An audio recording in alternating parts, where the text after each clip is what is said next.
안녕하세요. 크립토톡의 김유찬입니다. 이번 영상에서는요, 가상자산에 투자하다 보면은 접하시게 되는 용어인 하드포크에 대한 내용을 확인해보는 시간을 가져보고자 합니다.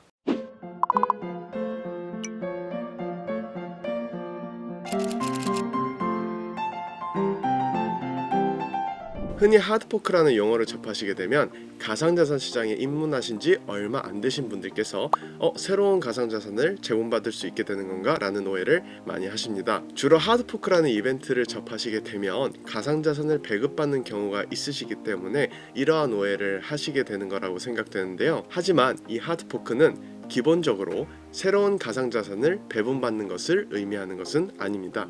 그럼 본격적으로 하드포크가 무엇인지에 대해서 알아보는 시간을 가져보도록 할까요? 하드포크에 대한 용어를 이해하시기 전에 먼저 이 포크라는 용어가 무엇인지 이해하시면 좋을 것 같은데요. 여기서 의미하는 포크란 갈라지다 혹은 갈림길이라는 의미를 가지고 있습니다. 본래 이 포크라는 용어는 개발자들이 소프트웨어 소스 코드를 모두 복사해서 새로운 소프트웨어를 개발하는 것을 의미하는데요. 너무 어렵게 생각하시지 마시고 기존에 있는 코드를 복사해 오는구나, 새로운 소프트웨어를 개발하는구나 정도로 이해하시면 좋을 것 같습니다. 자, 그럼 이제 블록체인으로 넘어와 볼까요? 블록체인이 계속해서 이어져 나가고 있습니다. 그러다가 어느 순간 블록체인의 기능에 대한 업그레이드나 업데이트를 진행하고 싶어졌다고 가정해 볼게요. 그런데 이 업그레이드가 기존에 유지되어 왔던 블록체인의 규칙이나 기능과 크게 달라질 정도의 규모라고 생각해 보겠습니다.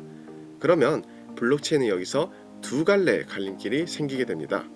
하나는 업그레이드를 하기 전 기존의 블록체인 규칙과 기능이 그대로 유지되는 체인이고, 분기점에서 생긴 새로운 블록체인은 업그레이드나 업데이트를 통한 새로운 규칙과 기능의 블록체인입니다. 이렇게 특정 분기점을 기점으로 하여 갈림길이 생기는 것을 확인해 보실 수 있는데요. 말씀드렸던 것처럼 새로운 규칙의 블록체인의 입장에서 바라본다면 기존에 있는 분기점이 생기기 전의 블록체인 내용을 그대로 가져왔다고 볼 수 있을 것입니다. 즉, 기존의 소스 코드를 모두 복사해 온 것이라고 볼 수 있는 것이죠. 그리고 새로운 규칙의 블록체인 입장에서는 분기점 이후로 계속 이어져 나가고 있기 때문에 새로운 소프트웨어를 개발했다고도 볼 수 있을 것입니다. 이렇게 블록체인을 위한 대규모 업그레이드나 업데이트로 인해 두 갈래의 분기점이 생기게 되는 것을 우리는 하드포크라고 이야기합니다. 물론 갈림길이 생겼다고 해서 무조건 두 개의 블록체인으로 이어져 나간다는 것을 의미하는 것은 아니지만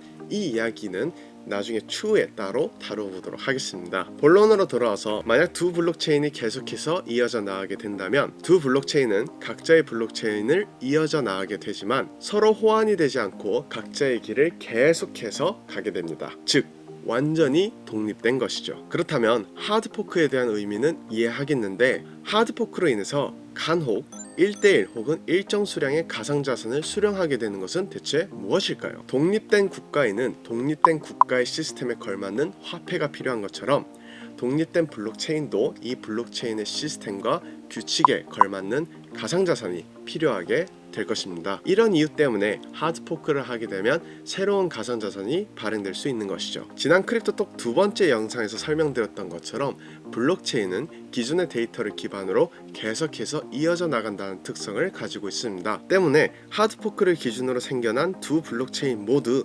하드포크가 발생하기 이전의 데이터를 기반으로 블록을 이어나가게 되는데요.